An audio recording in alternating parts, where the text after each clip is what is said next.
Hello everyone, Ashutosh Padia this side और आज की इस वीडियो के अंदर बिल्कुल थंबनेल बिल्कुल सटीक सही पड़ा है आपने।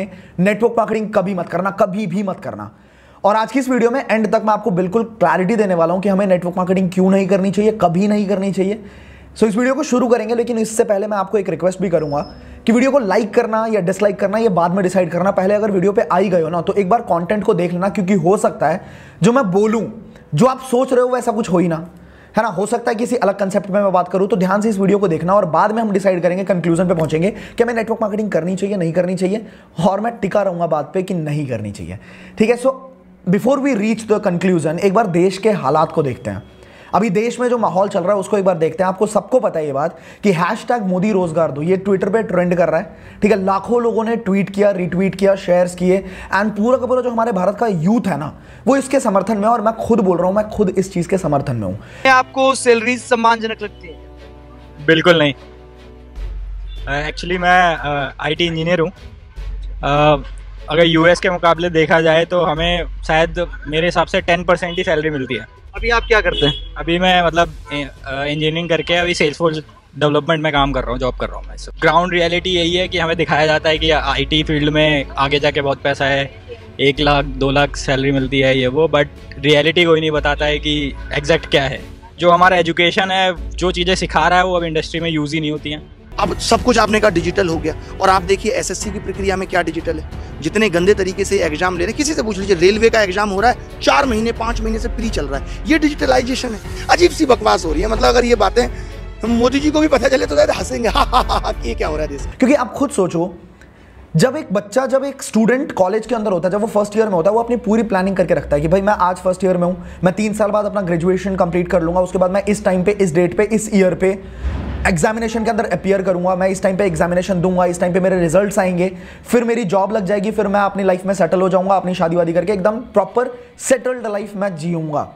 बट जब इस तरह की चीजें होती है ना कि 2-2 साल एग्जामिनेशन के रिजल्ट पोस्टपोन किए जाते हैं, कोई अता पता ही नहीं होता कि भाई एग्जामिनेशन का रिजल्ट आएगा भी नहीं आएगा, फिर होता क्या है कि वो स्टूडेंट की पूरी लाइफ, पूरा फ्यूचर धुंधला सा हो जाता है। उसको समझ नहीं आता कि अब मुझे करना क्या है, मुझे क्या करना चाहिए, राइट। लेकिन उसी टाइम पे उस स्टूडेंट को ये समझ नहीं आता कभी भी कि मुझे बी प्लान हमेशा रखना चाहिए था, मुझे बैकअप प्लान हमेशा तैयार रखना चाहिए था अपने साथ। कोई दिक्कत नहीं है, मैं आपको थोड़ा सा डेटा बताता हूं। आप मुझे एक काम करना, आप सब मुझे कमेंट सेक्शन के अंदर एक चीज लिख के बताओ कि आपके एजुकेशन के ऊपर जितना भी इन्वेस्टमेंट हुआ है, ठीक है, पेरेंट्स ने किया है, जो भी इन्वेस्टमेंट किया है, वो कितना अमाउंट था लमसम, ठीक है। लमसम मतलब अंदाजे से, टेंटेटिवली आप बताना मुझे कि कितनी इन्वेस्टमेंट आपके पढ़ाई के ऊपर आपके पेरेंट्स ने करी है। बिकॉज देखो, एग्जैक्ट तो कोई भी नहीं बता पाएगा, ऑब्वियसली मैं भी नहीं बता पाऊंगा एग्जैक्टली, बट एक लगभग अंदाजे से आप लिखना जरूर।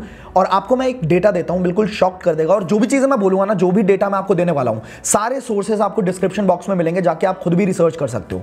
तो डेटा यह है कि इंडिया की पर कैपिटा इनकम का मतलब होता है कि इंडिया का जितना भी जीडीपी है, ठीक है, उस जीडीपी को अगर पॉपुलेशन से डिवाइड करें तो पर कैपिटा इनकम निकलती है। मतलब एक इंसान एवरेज इतना पैसा कमा रहा है, और एवरेज इंडियन की इनकम है 1,26,000 पर एनम, मतलब लगभग 10,500 के आसपास महीने की इनकम बनती है एक इंडियन की, राइट। एक लगभग एकदम एवरेज वाली इंडियन इनकम की बात कर रहा हूं मैं।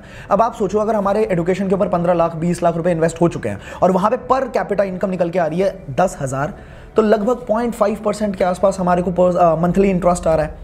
ये बात छोड़ते हैं, ये बात हटाते हैं, साइड करते हैं। आपको जान के हैरानी होगी, 2018 में इकोनॉमिक टाइम्स की रिपोर्ट है ये, 2018 में थोड़े से पियोन के जॉब के लिए, लगभग 62 पियोन के जॉब के लिए 90,000 से ज्यादा लोगों ने अप्लाई किया था, जिसमें 50,000 से ज्यादा लोग ग्रेजुएट थे, ठीक है, 28,000 से ज्यादा लोग पोस्ट ग्रेजुएट थे, और 3700 से ज्यादा लोग पीएचडी थे, मतलब डॉक्टरेट की डिग्री उन्होंने ले रखी थी।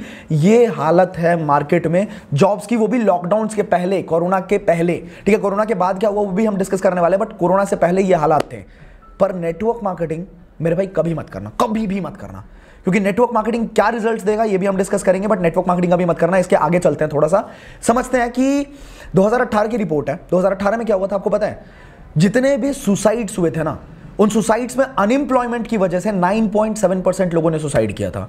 हम सबको ये बात पता है कि फार्मिंग सेक्टर के अंदर सबसे ज्यादा सुसाइड्स होते हैं, बट उस साल फार्मिंग सेक्टर में सिर्फ 7.6% सुसाइड्स हुए थे, बट अनएम्प्लॉयमेंट की वजह से 9% से भी ज्यादा सुसाइड्स हुए थे। मतलब अनएम्प्लॉयमेंट की वजह से जहां पे 12,000 लोगों ने सुसाइड किया था, वहीं पे 10,000 लोगों के सुसाइड्स हुए थे फार्मिंग सेक्टर की वजह से। अब मुद्दे की बात ये आती है कि इतनी बुरी हालत है क्यों? क्या यूथ में टैलेंट नहीं है, यूथ में पोटेंशियल नहीं है, क्या यूथ के अंदर कैलिबर नहीं है? मैं बता रहा हूं, यूथ में इतना टैलेंट है ना, भारत के यूथ में इतना टैलेंट है, अगर उसको मौका मिल गया, प्लेटफॉर्म मिल गया, अपॉर्चुनिटी मिल गई, वो तगड़ा मतलब ब्लास्ट कर सकता है। इतना ज्यादा पोटेंशियल है हमारे यूथ में, बट प्लेटफॉर्म की कमी है। और जो प्लेटफॉर्म्स हैं वहां पे भाई नेटवर्क मार्केटिंग कभी मत करना, ठीक है, कभी मत करना। इसके आगे चलते मैं आपको बताता हूं कोरोना वायरस के अंदर क्या हुआ।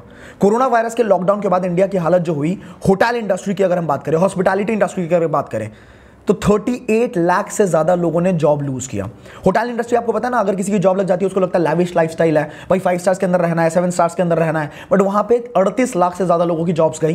ट्रैवल इंडस्ट्री की अगर हम बात करें तो 50 लाख से ज्यादा जॉब्स झटके में समझते हो, मतलब लोगों को लगता है कि अरे यार सेकंड सोर्स ऑफ इनकम की क्या जरूरत है, कुछ दूसरा देखने की क्या जरूरत है हमारे को, हमारा धंधा बढ़िया चल रहा है, हमारा खाना पानी बढ़िया चल रहा है, तो वहां पे हमें दूसरी तरफ देखने की जरूरत भी क्या है।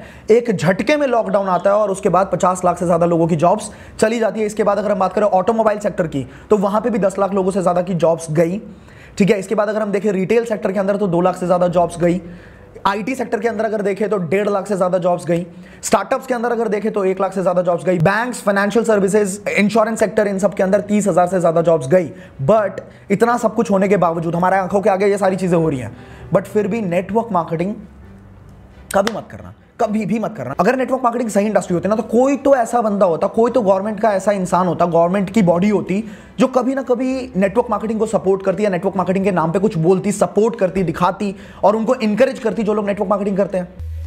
The direct selling industry contributes to India's growth and also creates jobs across the nation.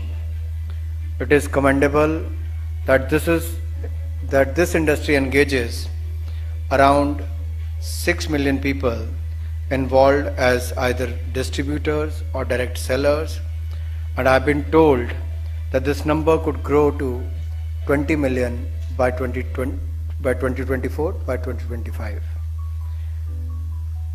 The fact that around 25% of the direct sellers are from the age group of 18 to 45 years is a testament that this industry has been given self-employment opportunity to our young generation. चलो वो भी छोड़ो, कोई international इंसान ऐसा होता, कोई international celebrity ऐसा होता जो कभी नेटवर्क मार्केटिंग की सपोर्ट में कोई बात बोलता या लोगों को इनकरेज करता? कभी देखा है आपने? ऐसा कभी हुआ है? नहीं हुआ ना। What's beautiful about network marketing is you get all the benefits of being an owner, but you don't have to be worrying about supply chain. You don't have to be worried about accounting, especially in the world we're in today. And so I think network marketing is amazing. ये बात भी छोड़ते हैं, आपने देखा होगा network marketing के अंदर लोग हमेशा इतने ज्यादा मोटिवेटेड होते हैं, इतने ज्यादा ऐसे होते हैं कि भाई हम तो एंटरप्रेन्योर्स हैं, हम तो आने वाले इंडिया का फ्यूचर है। आपने कभी देखा है किसी भी बड़े एंटरप्रेन्योर को जो नेटवर्क मार्केटिंग के इंसान को ऐसा बोलता हो कि नेटवर्क मार्केटिंग के अंदर जितने लोग होते हैं वो एंटरप्रेन्योर्स एक्चुअली हैं? कभी देखा है आपने? I mean, we were involved with network marketing once with a cosmetics company in the UK, and we would have a dinner every year with all these young entrepreneurs from all over the country. So I'm a tremendous believer in network marketing, and I'm a great believer in entrepreneurs. I think all the future jobs in the next 20 or 30 years will be created by network marketing entrepreneurs and other entrepreneurs around the world. ये भी छोड़ते हैं, भारत में आ जाते हैं, Indian market की बात करते हैं। इंडियन मार्केट में कभी अगर नेटवर्क मार्केटिंग अच्छा ही होता तो आप खुद सोचो ना, बड़े बड़े जो यूट्यूबर्स हैं जो 15 मिलियन लेके बैठे हैं, जो 19 मिलियन लेके बैठे हैं, वो कभी ना कभी नेटवर्क मार्केटिंग के सपोर्ट में कोई बात तो बोलते। कभी बोला है? कभी देखा है आपने? आज अगर आप एमएलएम में सफल नहीं भी हो, कभी भी सफल ना हो, आप पक्का विफल हो जाए तो भी एमएलएम जरूर ज्वाइन करना चाहिए। अगर आपको कभी भी सफलता नहीं मिलती, कोई बात नहीं, एमएलएम जरूर ज्वाइन करना चाहिए। हमारे देश के हर नौजवान को करना चाहिए, हमारे देश के हर बुद्धिमान व्यक्ति को करना चाहिए। और आपको बताऊंगा, मैं अपने बेटे को भी एमएलएम जरूर ज्वाइन कराऊंगा। मैं ऐसा, उसकी मर्जी है, अगर वो नहीं रहना चाहता नहीं रहेगा, लेकिन एक बार अपने प्रेम से उसको विश्वास दिला के कुछ महीनों के लिए तो जरूर ज्वाइन कराऊंगा। अगर आप विफल हो जाए ना तो भी कोई बात नहीं, उम्र की शुरुआत के समय में किसी एक अच्छी कंपनी को पकड़ के एमएलएम जरूर ज्वाइन कर लो। विफल होने में भी कोई समस्या नहीं, क्योंकि वहां पे लर्निंग आपके लिए बहुत हो जाएगी। ये इंडस्ट्री आपको अंदर से ताकतवर बना देगी, जिंदगी में कहीं भी जाओगे उसका लाभ प्राप्त करोगे। अच्छा, कोई वीडियो दिख गई क्या आपको? अरे यार ये मेरा एडिटर हमेशा गलतियां कर देता है भाई, तुमको क्या बोले, चलो छोड़ो आगे बढ़ते हैं। नेटवर्क मार्केटिंग अगर सही इंडस्ट्री होती है ना तो गवर्नमेंट के गाइडलाइंस लॉन्च हो जाते हैं, और इसके अलावा गाइडलाइंस 2016 में लॉन्च हो चुके होते हैं, और अगर लॉन्च हुए हैं तो मैं आपको पीडीएफ भी दे देता डिस्क्रिप्शन बॉक्स में, आप वहां से डाउनलोड करके पढ़ भी सकते थे कि क्या सच में लॉन्च हुए हैं। और सही बात यही है कि लॉन्च हुए हैं। अगर नेटवर्क मार्केटिंग इंडस्ट्री सच में बढ़िया होती तो कोई दिल्ली यूनिवर्सिटी जैसी ऑर्गेनाइजेशन होती, ठीक है, जो कि अपने कॉमर्स वाले स्टूडेंट्स को बाकायदा अपने सिलेबस के अंदर पढ़ा रही होती कि नेटवर्क मार्केटिंग एक सब्जेक्ट है। अगर सही इंडस्ट्री होती तो ऐसा होता, लेकिन है क्या? हाँ जी बिल्कुल है, बिल्कुल है। ठीक है, नेटवर्क मार्केटिंग के बारे में अगर मैं बताऊं, एक मामूली सा इंसान, एक बिल्कुल बच्चा, 19 साल का लड़का, वो जिसको एक 5,000 के मतलब ऑफिस का भी खर्चा नहीं उठा सकता था, वो आज के टाइम पे वो 5 स्टार्स के अंदर रहता है। आज के टाइम पे 5 स्टार्स के अंदर जाने से पहले उसको सोचना नहीं पड़ता। आज के टाइम पे एक ट्रिप लेके गया था, मनाली के अंदर ट्रिप लेके गया था, और लगभग 4-4.5 लाख रुपए खर्च कर दिए, पूरी टीम को पूरी तरीके से स्पॉन्सर्ड ट्रिप दी थी। ठीक है, एक लड़का इतनी सारी चीजें नहीं कर पाता। इसके अलावा मैं आपको बात बताऊं, एक लड़का 500 रुपए से 60 लाख तक की जर्नी को कवर नहीं करता। भरोसा नहीं हो रहा है ना, भरोसा नहीं हो रहा है ना, मुझे पता है हमारा भारत महान है। ठीक है, हमारा भारत इतना महान है कि यहाँ पे अगर बोल दिया जाना कि भाई सांप दूध पी रहा है, तो बच्चा दूध पिए ना पिए कटोरा लेके पहुंच जाएंगे सांप को दूध पिलाने के लिए, पूरी भीड़ लग जाएगी।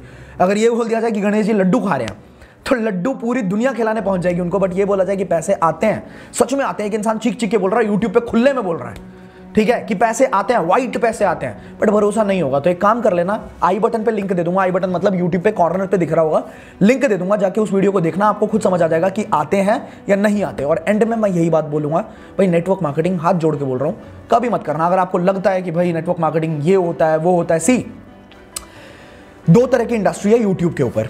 यूट्यूब के अंदर एक इंटरटेनमेंट इंडस्ट्री है, एक इंफोटेनमेंट इंडस्ट्री है। अब इंटरटेनमेंट वाला इंसान जब इंफोटेनमेंट में घुसने की कोशिश करता है, और जो इंसान उसने कभी भी किसी बिजनेस के ऊपर बात नहीं करी हो, वो बिजनेस के ऊपर ज्ञान देना शुरू करता है, तो वहां पे आपको समझना चाहिए कि आपको उसकी इंफॉर्मेशन लेनी है या नहीं लेनी है, उसकी क्रेडिबिलिटी कुछ है या नहीं है। ये टोटली आपके ऊपर है। ठीक है, जिसने जो काम किया होगा वही उसी के बारे में आपको बता सकता है।